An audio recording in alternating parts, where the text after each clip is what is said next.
داستانی از بودا. نقل شده است او با مردی در راهی سفر می کرد.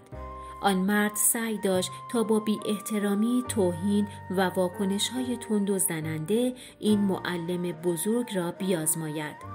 در 3 روز اول هرگاه بودا سخن می گفت، آن مرد او را ابله می نامید و به گونه گستاخانه این انسان بزرگ را مورد تمسخر قرار می داد.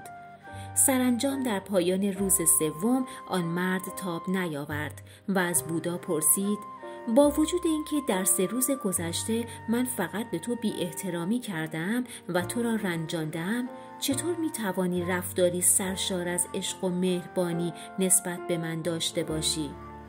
هرگاه سبب آزار و اذیت تو می شدم، در پاسخ رفتاری سرشار از عشق دریافت کردم. چطور چنین چیزی امکان پذیر است؟ بودا در پاسخ سؤال آن مرد از او پرسید: اگر کسی هدیه‌ای به تو پیشنهاد کند و تو آن را نپذیری، آن هدیه به چه کسی تعلق خواهد داشت؟ سؤال این انسان بزرگ نگرش جدیدی به آن مرد بخشید. برگرفته از کتاب برای هر مشکلی راه حلی معنوی وجود دارد.